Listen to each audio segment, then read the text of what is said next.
The Group Practice Boss Conference tickets are on sale now. We expect them to sell out in just a couple days. There are only 120 of these available. Head on over to practiceofthepractice.com/conference to read more and grab your ticket.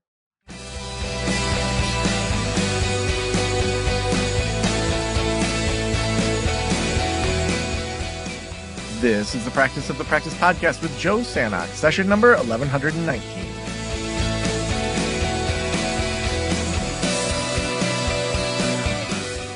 Welcome to the Practice of Practice podcast. I'm Joe Sanok, your host, and I am so excited that you are hanging out with me today. Today, we are giving you behind the scenes in regards to our membership communities. And so a lot of our consultants are doing teachings every single week. Every Tuesday, Wednesday, and Thursday, we have live teachings going on in our membership. So we wanted to give you a little behind the scenes. So we're going to be hearing from Nicole Ball, talking about what to do when referrals are slow, HR basics with Andrew, client retention with Ashley, scaling with Nicole Ball, choosing the right project management systems, and all sorts of other things over the coming weeks. I can't wait to dig into this with you. If you want help from one of our consultants, please head on over to practiceofthepractice.com/apply. I'll chat with you for 30 minutes to determine if one of our membership communities or consulting might be right for you. Now let's get started with this episode. Hey, how y'all doing? So I made a spreadsheet because everybody's been like, how does the whole base plus commission thing work? So let me get the sharing privileges figured out real quick. And cool. Part of why I did this is I needed to I think I overpaid people slightly, like my first go through with the whole WQ thing. So I need to go back and adjust. But yeah, if people want to click on that link and we can walk through it, or I mean, I guess I can screen share, right? Let me try the screen share thing. So I'm going to jump into this because this has come up several times. I know Heidi's asked about how does this whole thing work. We talked about this last time of just how all of this works. So let me kind of screen share and then walk through kind of what this is going to look like. So this up here, so obviously this is your pay date. So I'm paying on the 1st and the 15th. The payroll dates are a little different. I think the cutoff date's I think we're cutting off on the 25th of the month for the 1st, and then I'm cutting off at the 6th or the 8th for the 15th. I think it's the 8th or the 15th. So those are kind of my two windows for those. So you would basically kind of fill in. Also, if you don't know, you can make a copy for yourself of this spreadsheet and kind of play with things. But in short, so basically you're going to have your pay period, and this is going to dictate what's included. I just plugged in a base rate of $20 an hour here for an example. So my clinician worked 20 hours a week, both weeks on this pay period, because we're just going to call it an even 2 weeks thing. 30 hours of those are session time. So that's actual time spent with billable hours with an appointment. So to total things up, your total base rate that you're paying them for that pay period is going to be $800 because it's 40 hours times 20. The number of session hours for there, which relates to that commission total, is going to be 600 because it's 30 of those hours would be billable hours at $20 an hour. So that's the 600 number here. In this pay period, they got 12 sessions at $150 that were paid during that window. So that's money received for those billable hours. So that totals $1,800. And then let's say your insurance rate is an even 125. Nobody gets an even 125 for insurance. It's always these weird nickel and dime things. But just for the sake of simplicity, 18 sessions got paid at $100, $125 a session from insurance. And those could have been sessions from 3-4 weeks ago, depending on the timing, but the payments were received within that pay period. So how this is set up is over in this column here. This is what's paid and received within the pay period, not necessarily worked in the pay period, because there's that offset with the insurance thing, right? So the math kind of goes as following. So cash payments are going to be $1,800, which is this number here. Insurance received in that payment. So total commissionable services would total up to $4,050, right? So that's the total amount of money, including the hours worked and other things. So all of that there. The commission gross 40/50. For simplicity's sake, I just did a 50/50 split. So half of that's $2,025. 30 hours are going to get the base rate regardless. So we're going to subtract that out of the commission split. So we did the commission off the total amount of received money up here. The commission split totals to $2,025. We subtract out the hourly base rate, and that totals up to $1,425. So the way the timesheet breakdown goes is they get $200 of admin for 10 hours of admin. They get their base rate for the session hours, which is $600. And then they get the commission pay, which is their commission split less the hours worked to get them. And it's 30 hours because there was 12 cash pay and 18 insurance hours. So that 30 hours numbers matches. So then you end up with a total of $2,225. Does everybody follow that? I know it's like a lot of steps, but I was trying to do a flow chart. It was easier to do on a spreadsheet. But if this makes sense, this is kind of how the breakdown works. I have a question. Yes. Oh, go ahead. I'm following the math, and pardon me for being a little bit slow about this. Can you explain, because it's so interesting to me, it never occurred to me to separate out like the base rate versus commission rate. Can you explain how you arrived at that and how it works for your business? Arrived at meaning the number? The concept. So the concept is my insurance panel reimbursement rates vary from about $98 on the lowest one up to about $170 for the highest one. And most of them are going to be kind of in $104 to $124, that range. So like a reasonable average would probably be somewhere around about 110, because most of those are going to be on the panels that are between 104 and 124. So if one wanted to do a flat rate, you could do a flat rate based on something around that average of sessions, right? So that's one option you can do. Several practices around here do a flat rate per session versus a percentage. The choice to do base rate plus commission or flat rate total, I guess could be the other way to do it, would be so that paying your employees for the time they're doing notes, following up with clients, those other things, that there's a different rate that's not as high as that clinical rate.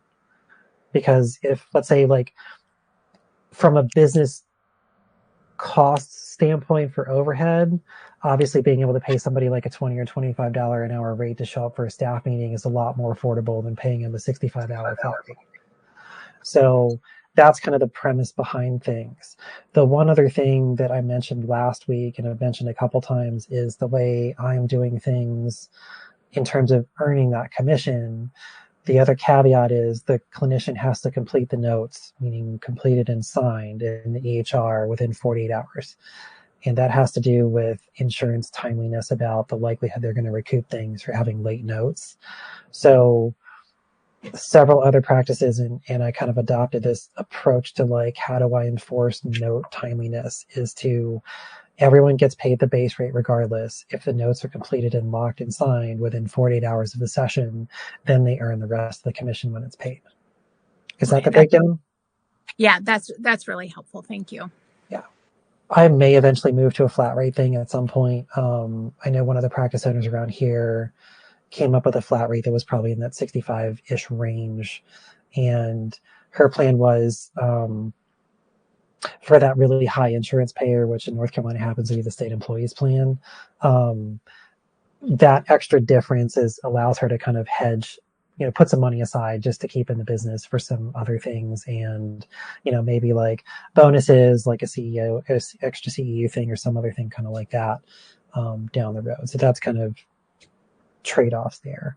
And then exact numbers for you and your business are going to kind of flux depending on, are you a brick and mortar operation? Are you telehealth?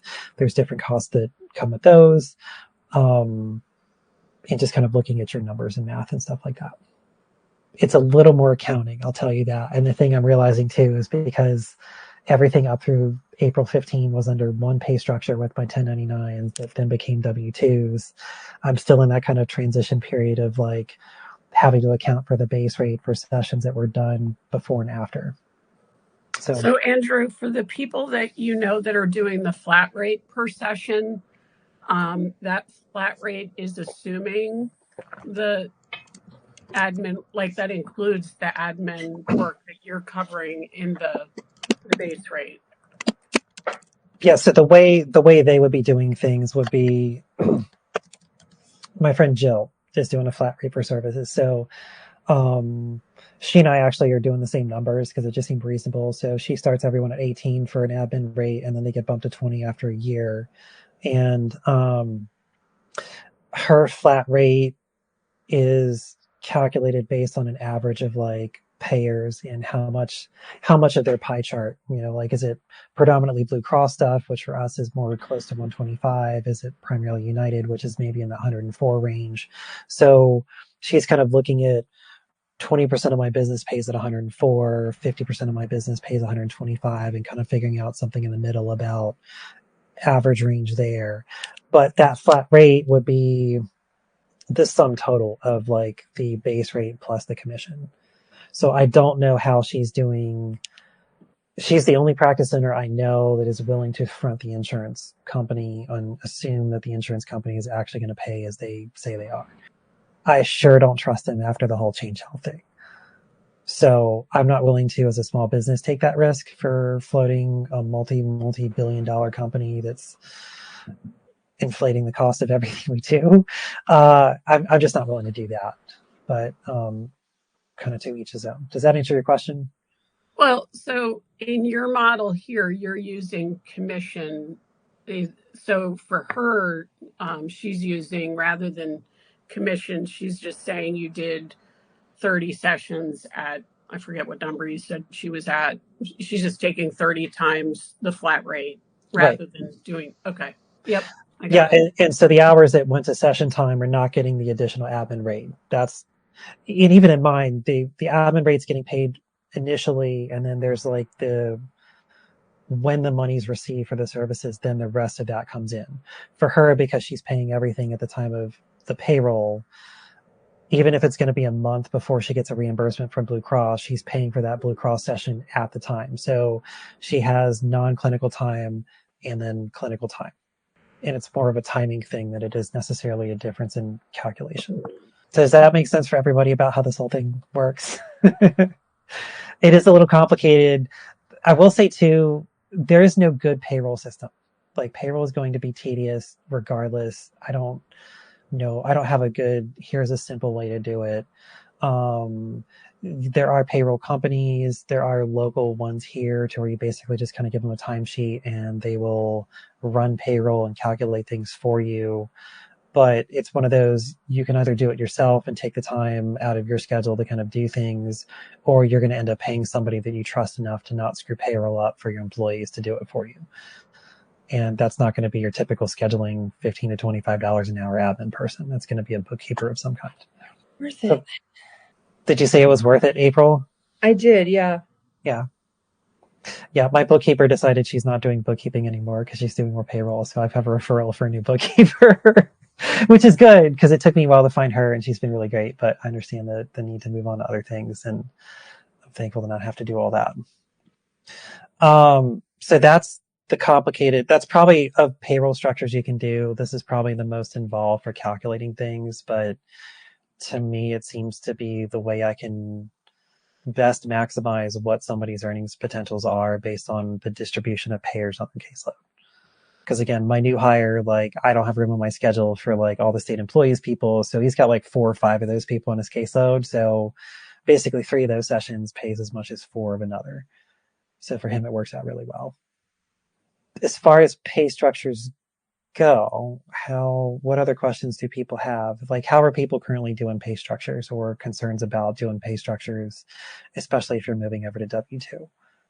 Contract world is easy. You only pay them for the services they do. And then if you have a separate admin rate, it's pretty limited on what they're going to have to do with that. And things like notes and other stuff is just on the clinician to do as part of their operating expenses or independent business. Also, too, for the people that kind of jumped in right after I started, I kind of launched right into the spreadsheet. So apologies for not saying hello, and hope everyone's having a good Tuesday. It's kind of wet and rainy here. So welcome and thanks for coming. So there's the intro 15 minutes in. Hey, Andrew, I did come a little bit late. Sorry about that. My clinicians are W-2 and we do percentage commission. I primarily do that just because it's easiest for me in terms of calculation. Just go into simple practice and look at income allocation for the pay period dates. You're talking a lot about admin time. Is admin time expected or required to be paid to clinicians? Under W-2, you have to pay everyone for all the hours they work. So all the time that they work has to get paid. Okay. So I actually had a clinician, somebody reported me to the Department of Labor at North Carolina because I was doing percentage commission only on billable hours. At least according to the Department of Labor, they said as long as what they're getting paid divided by the number of hours they're working is above the minimum wage rate, then I'm not in violation of anything. Is Correct. there? Okay, but there's another overseeing authority that says that they need to be paid for every hour. The how you calculate whether they've been paid for all the time or not is what the Department of Labor kind of came in and said. So for simplicity's sake in my practice, here's a base rate.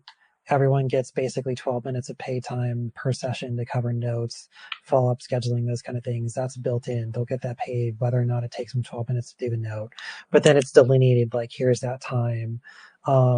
It's also helpful to just kind of know how much time somebody's spending working anyway, and that's helpful for them about how much time they're doing. But in terms of, are you like in the wrong by doing straight commission or not? No, that's perfectly fine. And so long as let's say the clinician can document they worked 40 hours a week and you're paying them, whatever that would work out to, so long as it comes up above, it's North Carolina, so it's still $7.25 an hour, which is a pretty low bar. It would be hard to be under $7.25 an hour for any number of hours worked in a clinical practice, even if you're just doing straight commission. Right. Okay.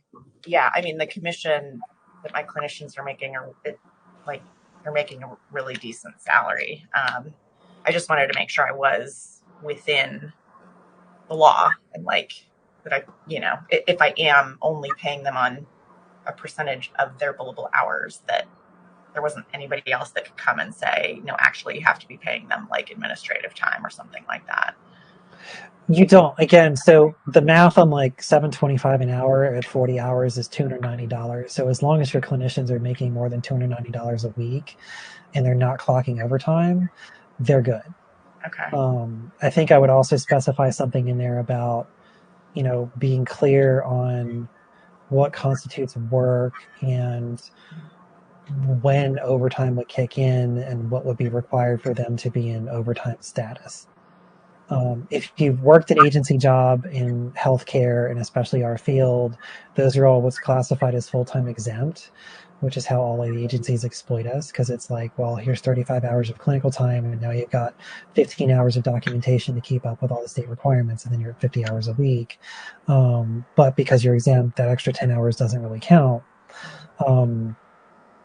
You doing what you're doing is fine. It's just more of a matter of making sure there's some record of how much time that person's actually spending working, so that there's not a confusion about, I worked, day 6 and was in, hour 41 through 45 when I was seeing clients then, and that should be time and a half of some kind or some other thing.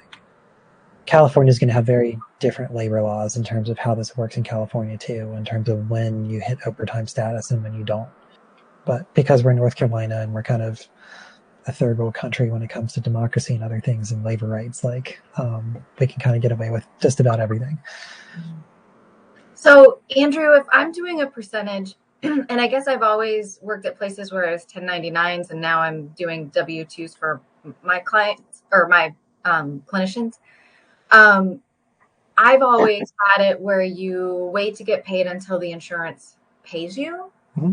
And is that going to be an issue for the first couple of paychecks that are a little bit lower then?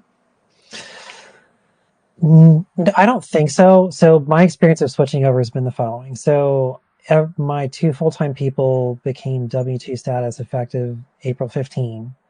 The first pay period as W-2 for them was May 1st. Tomorrow's the next one. There really wasn't any lowered amount in terms of what they got reimbursed, because all of that timing kind of, there was already a flow of insurance coming in. Mm-hmm. And other than just asking them, do you want me to stick with the contracted rates, which were different than the W-2 rates because you're counting in that employer side tax and stuff like that. They were both like, do whatever's easiest for you. So just pay us our new rates, even though the sessions happened while we were contractors, and that was what was agreed upon. So I'm super grateful for that, because it would have been a whole lot more math to have to figure out. And there wouldn't have been a way to avoid paying the tax portion of things because of the status change, and the timing of the reimbursement was the other part. That delay in reimbursement is already factored in. So you're waiting on insurance to get paid to then pay them. That timeline and that timing of payments and when the payment was paid versus when the session took place, all of that offset stays the same, because that's between you and the insurance company. So all you're talking about is what's the percentage difference, I guess, between your 1099 status and W-2, and then when are they getting paid there? So, I guess I'm talking about, like, I'm bringing on a new clinician, and so when they start with clients, they're not going to get insurance, isn't going to pay them for a couple of weeks, and so I give what has come in. So whatever's on the credit cards and whatever's come in, I do that. But their check will be lower because the insurance hasn't paid everything. Does that make sense? Mm-hmm. And that is okay. My understanding is so long as people have remittance within 30 days of the time they did the work, you're okay. Okay, great. Thanks. And I think part of my choice to do the admin or the base rate plus commission is that way they're onboarding and paying attention is incentivized, because they're getting paid for that time they're investing to learn how your systems work. Whereas if you're just a straight commission model, that time's kind of unspoken work time, but it's still covered, but it's covered by the commission and averaged out from that. It's not necessarily paid for directly. And then the other part of things is there would never be a point to where 30 days would go by that somebody would not be paid for the time they spent working. Does that make sense? So in other words, if somebody starts onboarding and doing admin stuff and you're commission only, and it takes you a week or two to get them on the insurance panels for supervisory building, and then it's another month, 6 weeks could go by before that first and second week's actually paid for, and then that could get you in trouble. Got it. Thanks. This is all the really awful knowledge from doing the HR certification. Here's what the rules are. Some of what was kind of on the agenda today, I realized last week and this week we kind of swapped a little bit maybe. So kind of how these pay structure things is definitely an employee handbook kind of side of things, in terms of, timing of pay. Are you getting paid an hourly?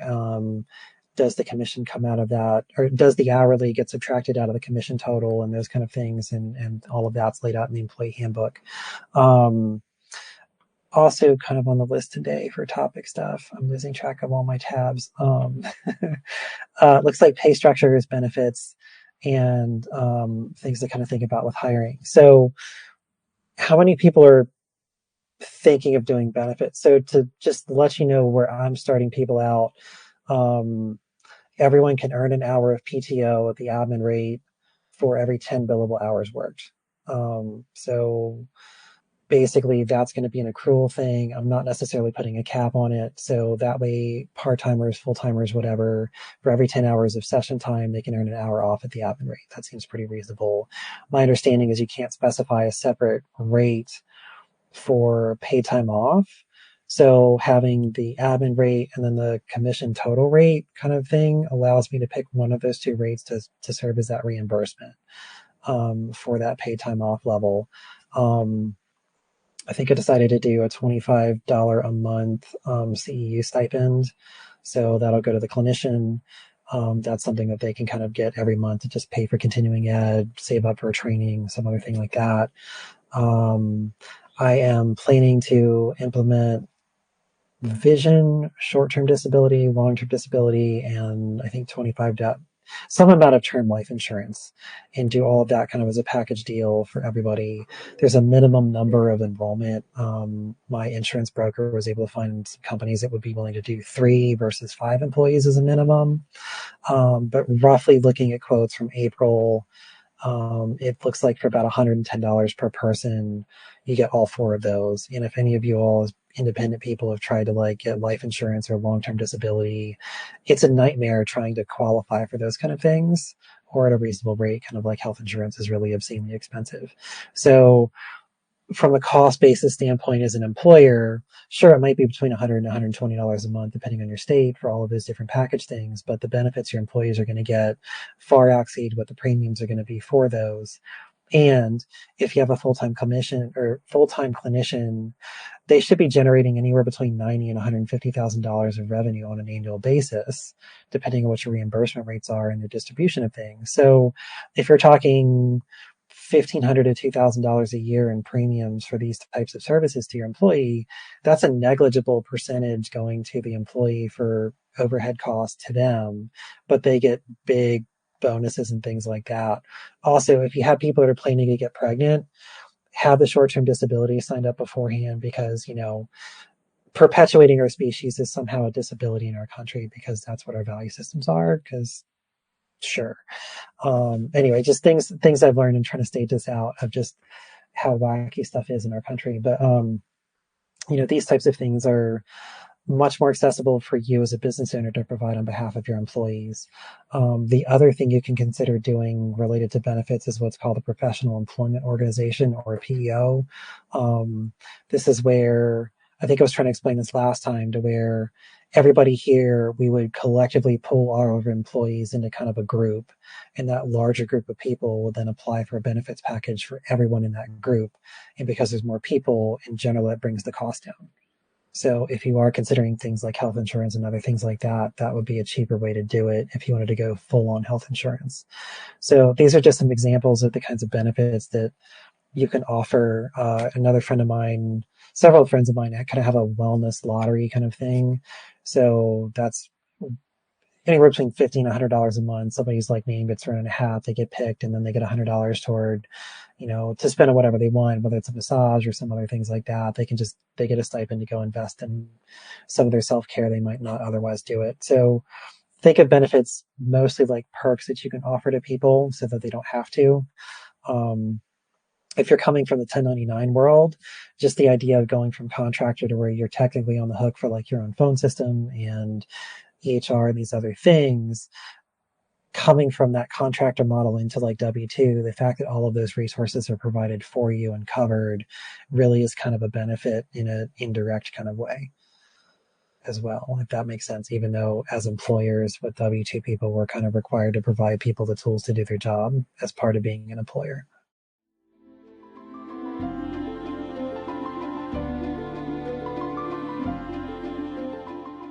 As a therapist, I can tell you from experience that having the right EHR is an absolute lifeline. I recommend using Therapy Notes. They make billing, scheduling, note-taking, telehealth, and e-prescribe incredibly easy. Best of all, they offer live telephone support that's available 7 days a week. You don't have to take my word for it. Do your own research and see for yourself. Therapy Notes is the #1 highest rated EHR system available today, with a 4.9 out of 5 stars on trustpilot.com and on Google. All you have to do is click the link below or type promo code Joe on their website over at therapynotes.com and receive a special 2-month trial absolutely free. Again, that's therapynotes.com, and use promo code Joe on the website. If you're coming from another EHR, Therapy Notes will also import your demographic data quick and easy at no cost, so you can get started right away. Trust me, don't waste any more of your time and try Therapy Notes. Just use promo code Joe at checkout. So that's kind of a big, short summary of benefits kind of stuff. Like, what are people thinking about benefits, or what are some barriers around benefits that people are running into about how to think of them and what to offer? Well, I'm just finding, Andrew, that it's really hard to compete with these big corporate practices. Mm-hmm. And they're offering 401k. They're giving one local practice I think is giving $5,400 a year towards any student loans that the clinician still has outstanding, and then they're giving health, life, everything that you just ticked off there. I went out to get a quote, and health insurance, thousands of dollars. Yeah. Yeah. And just if you are thinking of health insurance, you're required to pay 50% of the premium. Yeah. At a minimum. So I just don't know how this, I guess this is the age-old American weirdness too, like how does a small practice, I have 6 people on my team, how do we compete with big corporate people? I'm trying to make the sale on it's small, there's perks of, being in a more intimate environment and not being so, regimented on this is how the corporation functions and you have to do it this way or else kind of deal. It's tough, and it's good. It's definitely gotten tougher because there's a lot of private equity and venture capitalist dollars getting thrown into our field. And a friend of mine's a clinical director at a franchise practice opening up, and they're offering stuff that none of the rest of us can offer, right? There's literally a whole HR team that all works remotely to onboard people across the whole country around this kind of stuff. It's crazy, right? I know of a local practice owner too that is offering punching above his weight, and we can't figure out how he's viable because you're just we run the numbers, so we're not sure how you're doing this either, kind of thing. Because it is things like that 401k match, and so if you're doing a 3% match, well, that's 3% off your total overhead for that clinician, kind of taxes are going to be and those other things. So it adds up pretty reasonably, pretty fast. So when I worked at a community mental health agency, a lot of what floated that the outpatient people like me were almost money losers. And I think honestly, if you factored in the amount of office space that went to us, we probably were blanket losers in terms of, and we were 1099, but a blanket loser, and I realize that's kind of a funny way to say it. So we're just a bunch of loser outpatient people, anyway. So, but they had a wide range of services. It was community mental health, so a lot of psychiatry, type services, a lot of state funding, so Medicaid, and I can't remember what IPRS stood for, but IPRS in North Carolina was kind of the gap funding between people that didn't qualify for Medicaid but didn't otherwise have services, and there were some low income statuses you could kind of get IPRS funding that wasn't officially Medicaid but still covered services in that gap of not having coverage and things. So kind of like grant funding in a way. Or block funding. But they also ran a lot of substance use groups. And so a lot of substance use money came in that definitely didn't go to the clinicians facilitating those types of things. They opened up a methadone clinic. The numbers on methadone clinics are disgusting, in terms of the amount of revenue, even just on psychiatric providers and stuff. It's a whole, you start to quickly realize how underpaid we are for what we do. And just how hard we have it, because if we're not seeing clients, we're not making money, and that gets to be really hard. And so these other companies are able to do some of what they're able to do because they have additional lines of business that are much more lucrative than what we do as a field, and that then offsets what they're willing to do, or willing to and can afford to pay people. I have big concerns about platforms like Headway. I was I'm stuck on BetterHelp, but Headway, because that's clearly a tech company moving into the insurance billing space. And in North Carolina, your reimbursement rates are going to be the same or higher than what you could independently contract with. You're no longer allowed to have an independent contract if you don't already have one to contract with them. So if you sign up first with Blue Cross through Headway, Blue Cross will no longer issue you your own independent contract until you dump Headway. And then you have to start the whole process again. So I don't know how the non-compete thing is impacting that, because legally they can't do that anymore, but it is a gentleman's agreement between Blue Cross and Headway. So even if it's not officially there, it still doesn't mean Blue Cross has to panel with you, kind of thing, right? So yes. So, but what I'm getting at is the reimbursement rate for Aetna is $13 higher than it is than what I can get independently through my contract through Headway, which means that if Headway is skimming 10% off the top and then still paying me higher than what Aetna will pay me directly, then basically Headway is probably making $25 more a session than I'm going to. And eventually Aetna's going to look at the number of providers paneled through Headway and be like, we're just going to cut your rate down to what everybody else is getting paid because you're costing us too much money, which then that's going to trickle down to the people on those panels, which are trapped because of this whole gentleman's agreement non-compete thing. So to me, this is kind of, we're like, as a whole industry, there's a lot of disruption going on because of different other players coming into this space and trying to like do some very necessary things like leverage technology to make our lives easier. And at the same time, like in that disruption, it's going to be interesting to see how things shake out. So I don't know how to tell you to compete about these larger companies other than it's not a level playing field. And it's not just simply from scale either. So I'm sure some of those others are doing things like psychological testing, which you can charge a whole lot more for. And if you're doing like autism specific or ADHD specific things, several group practices around here on our local group practice thread, it's been a months long discussion about billable codes and which licenses can bill it. If so, what can you get for it? Is it better to just stick with private pay? And try to navigate those other things. So those additional lines of service can give you some flexibility around having more cushion to then pay people those other benefits and perks, but it's got to come from somewhere, and it's not going to just come from straight up therapy. Well, I mean, going back to your gentleman's agreement, what about if you're already credentialed with, say, Blue Cross Blue Shield, and then you go with a Headway? Will they let those practitioners join if it's in the reverse direction? My understanding is yes, but I don't know if it jeopardizes your individual contract. Because that's certainly what's happened with some people in my team that have jumped. They were credentialed with my practice, and then they jumped into growth therapy. And I think they're providing services to both. It's just that they're doing the growth therapy in a region that's about 90 minutes away from where my physical location is. But it's very frustrating. I mean, I just ran the numbers on a licensed master's level from, I think, South Carolina. She was not going to go for one of the Grow, Headway, Ruha, I guess is the other one that called me a week ago. She's going for like a corporate practice, and she came in with a number that I was like, there's just no way at a master's level that they would be making money off of her. There are a couple practices in North Carolina I've seen ads for. One of them's in like your area, Karen, like more central part of the state.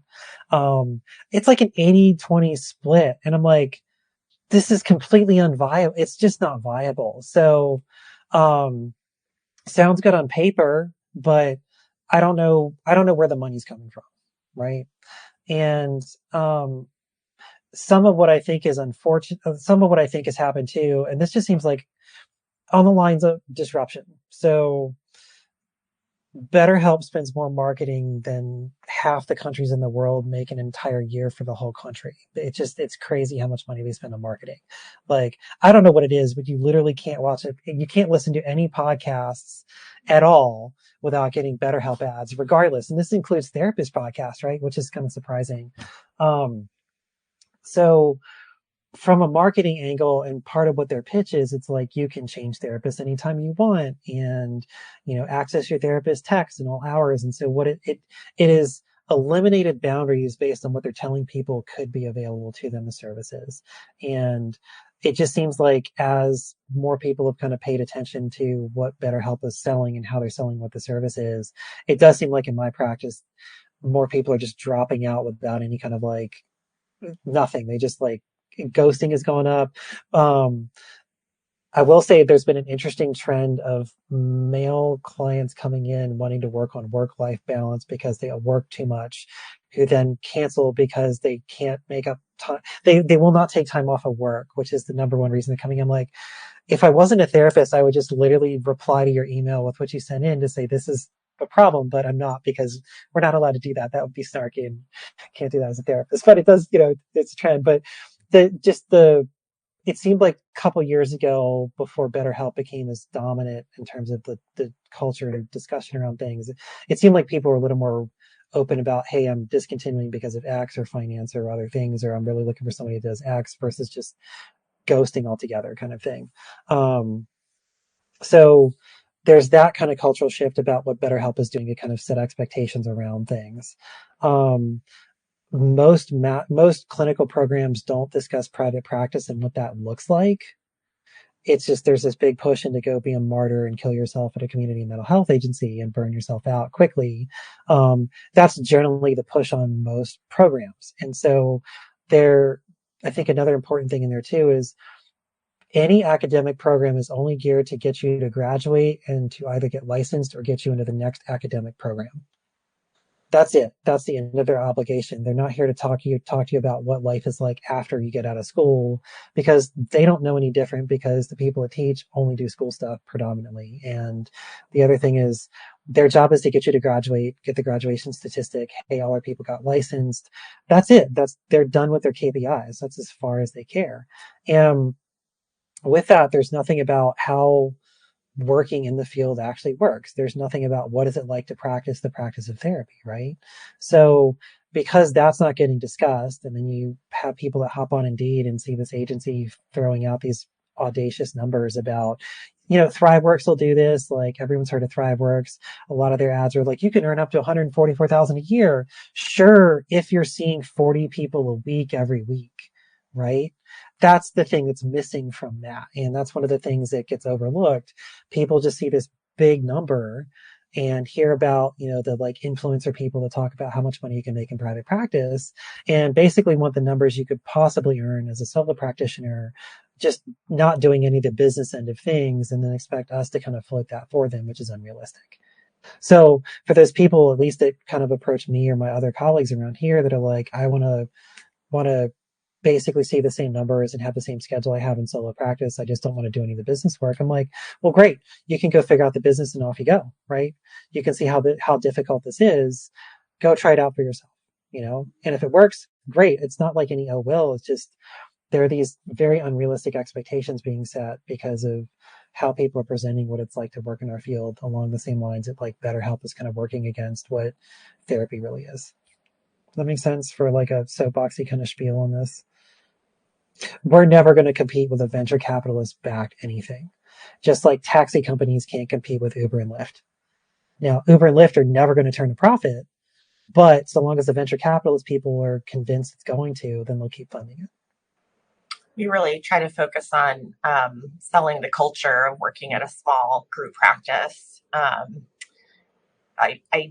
allow my clinicians a lot of flexibility in their schedule, which they often can't get at a larger practice that is more focused on just productivity, and you have to work these certain hours and things like that. So they're allowed to create their schedule. We have weekly meetings where we meet and do case consultations and things like that. And so, and I feel like the clinicians that I've gotten so far, they really value that part of private practice, that like it feels kind of like a small family here, and we all get along really well, and we're collaborative.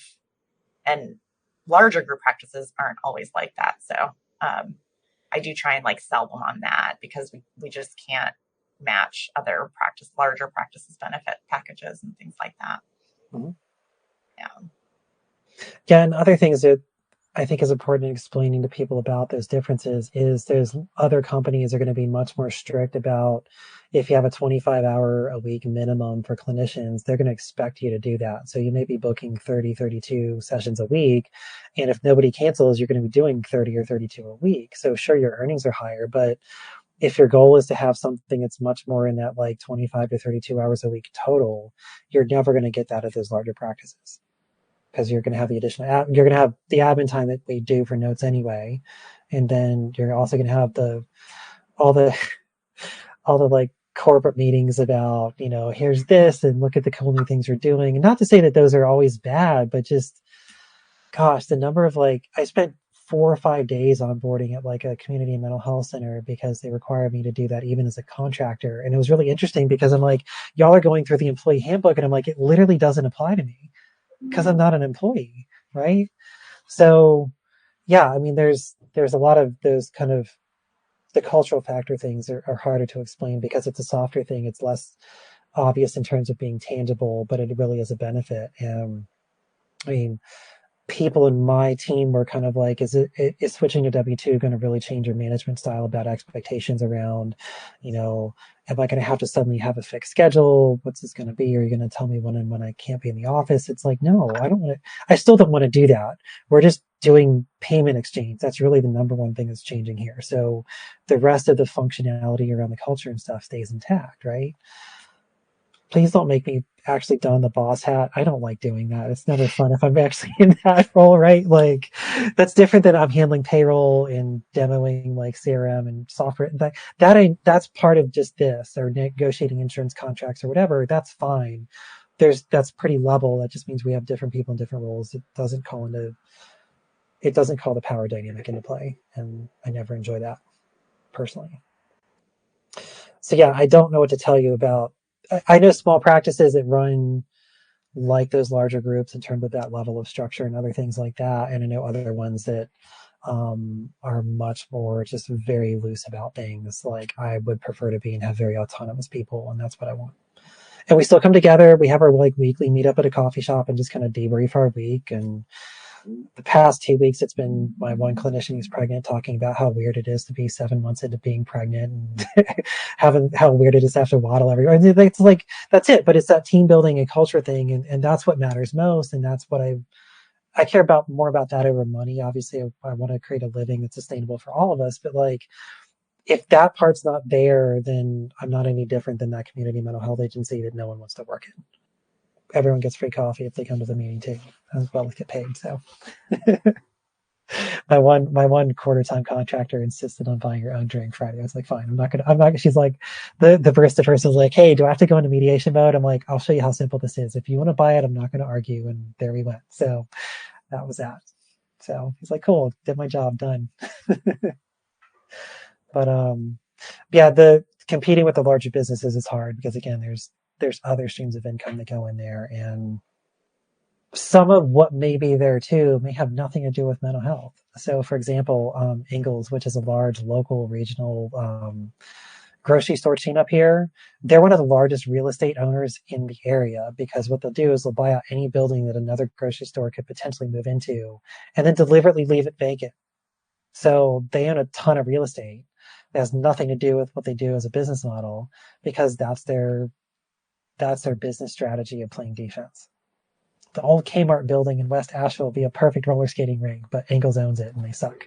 So anyways, like, so that's some of the other ways, like what we run into in terms of competition. Because again, if you're competing with an agency that owns several buildings and is renting out large amounts of that in a profitable kind of way, that allows them to spend that money elsewhere and invest in other people with 401k matches or other things like that. That unless you're in a position you own a building and are renting out 2 or 3 floors of it, you're not necessarily going to have that same extra line of business and income, right? So I think to just maybe summarize, like as you're talking to people that are coming in, it's the cultural side of things is probably the biggest benefit that we get to create.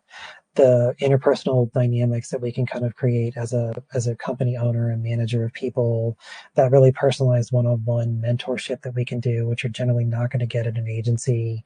The discussion, you all have access to like GPL, like GPL and GPB. So I can't remember which one of those was talking about clinical supervision and offering that through. I'm of the opinion, and I think I commented to this effect, that like having outside supervisors is always a wise idea if you're someone that still needs supervision. And that way, if something goes really haywire, whatever place you're working, your licensure level stuff's never disrupted. I think it's also really good to kind of have that extra layer of accountability, because if you are the boss and the administrative supervisor as well as the clinical supervisor for licensure, there could be some conflict of interest there, right? And offering supervision is definitely a big perk that you can do to people or do for people. And if you can find a way to have somebody in your team to do that rather than you as the actual hiring in charge person, you're probably going to be better off, even if it's like a little bit different of an expense. But that increases retention of the person that's doing supervision for your company as a clinician as well, because it kind of gives them an extra thing to do, kind of reduces that conflict of interest thing. Because if you have to come in and just say, hey, you're consistently late to work every day, or you're not getting your notes done in on time, or these other things that are both clinical and also like administrative, you're not having to delineate which hat you're wearing. You can absolutely do both of those so long as it's clear. The person I have that teaches a legal and ethics course for App State that comes in will do monthly supervision for my practice too. She has been in previous roles, like worked in community and mental health settings. So she was in charge of hiring and firing clinicians and any support teams like peer supports and other things like that, was providing the clinical supervision for everyone. And would occasionally have to kind of bring people in and just say, hey, I need to have a conversation with you. I'm going to be clear that this is as a clinical supervisor. So this is how we're talking in this way. And these are things that relate directly to your licensure and ethical codes. And now I need to switch over to, as your boss, as the administrative supervisor, from this business standpoint and business leadership standpoint, let me clarify what that's going to be here. So you can do it. It just has to do with your level of how well you are at boundary setting and how comfortable you are about being assertive about here's what that looks like, if that makes sense. But supervision would be probably the other big benefit that's unique to our field that you can offer to people as a benefit. So we got about 8 minutes before 2:00. Any questions around this or left over from past things that hasn't been covered that you want to pick my brain or pick someone else's brain about things? I have. Sure. Go for it. So I recently offered a position to a new clinician, and wondering how long you would like keep that offer open. Because I don't need to hire somebody right now, but in the next probably month or two, I would like to bring them on. So it's kind of really up to you, I guess is kind of it. The job offer letter that I gave to people had like you have to accept by a certain date kind of listed in there. I don't know that that's necessarily true for like the contract world. Obviously you can kind of set how far out that offer letter is valid for. It's really up to you, I guess, in terms of just like leaving out how long you're willing to leave that open, that offer extended to somebody, and just have that conversation with them about, hey, I'm not in a push to hire somebody and start them this week, but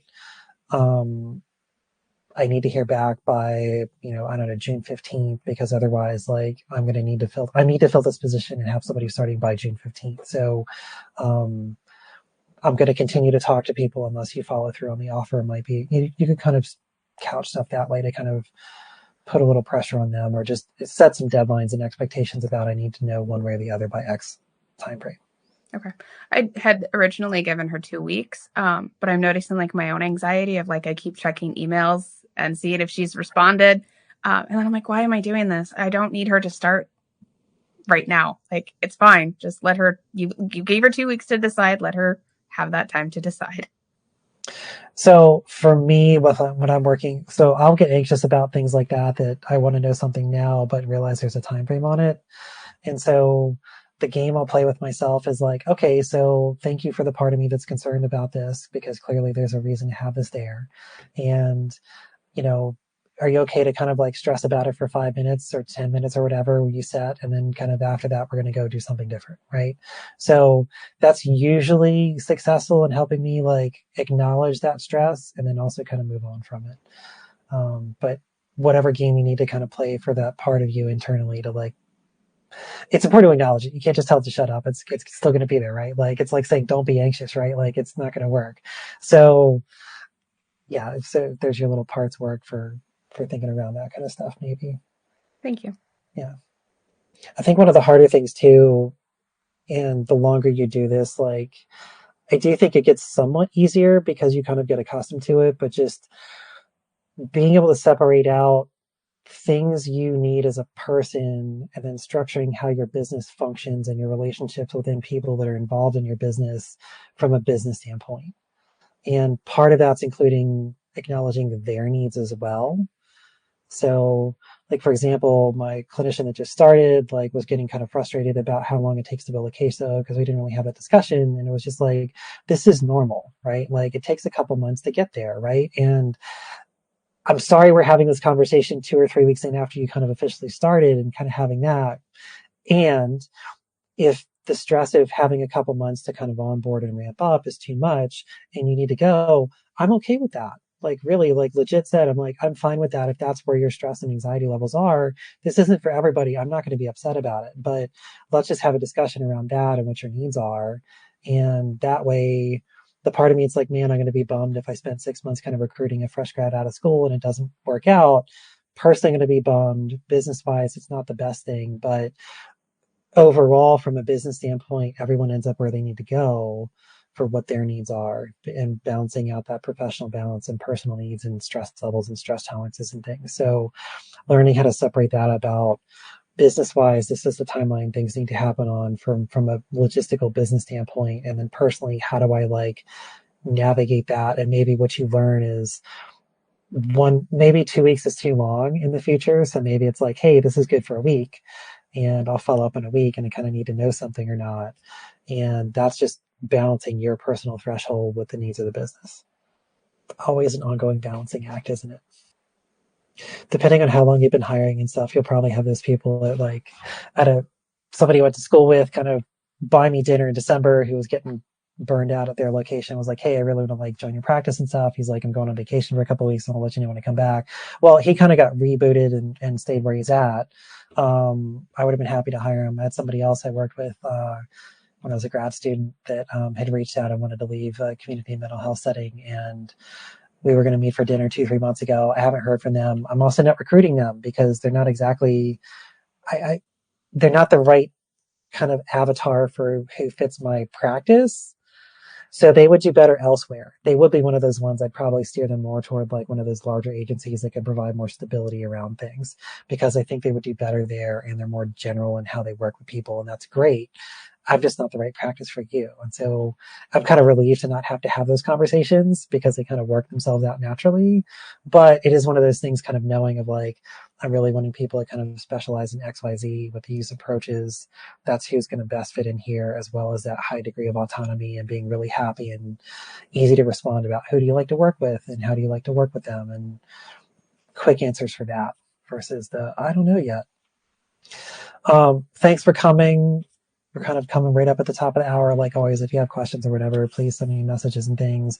If there's something you definitely want to make sure I cover for next week, let me know. Or if you want stuff covered in a different way, let me know too. I'm still kind of new to teaching a whole series of this kind of stuff. And it's obviously really detailed. So you could kind of write out slides and slides and slides and slides for days. I don't enjoy that particular style, but if it's the kind of thing to have like a summary of things, let me know too. I can kind of package things together and try and get stuff in a written format so you don't have to scroll back through the video and trying to figure out where it happens. So, and then if you came in late, in the chat, there's the link to the Google Drive thing. I will also post that in the event link too, and then you can kind of find it and play with it and stuff like that and see if it works for you. So, cool. Thanks, Andrew. You're welcome. All right, have a great rest of your week and see you next Tuesday. Thank you. Bye. Bye. Bye.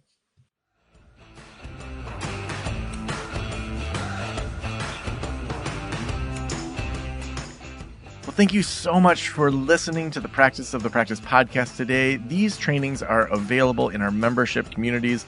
Now, we're going to be opening up our membership communities more than just when we're opening Level Up Week. So if there's one that you are interested in, I would love for you to head on over to practiceofthepractice.com/membership, where there's more details and you can get notifications when those open up.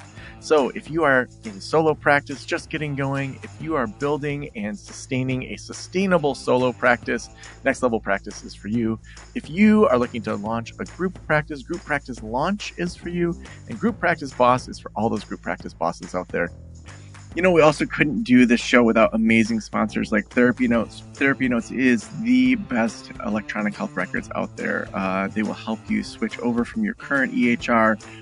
They also give you 2 months for free or just money off if you use promo code Joe at checkout. They are phenomenal. They help with automated billing. It's going to make it easier to outsource your billing. So many reasons to switch to Therapy Notes. Just head on over to therapynotes.com, read about it, and at checkout, just use promo code Joe. Thank you so much for letting me into your ears and into your brain. Have a great day. I'll talk to you soon. Special thanks to the band Silence is Sexy for that intro music, and this podcast is designed to provide accurate and authoritative information in regard to the subject matter covered.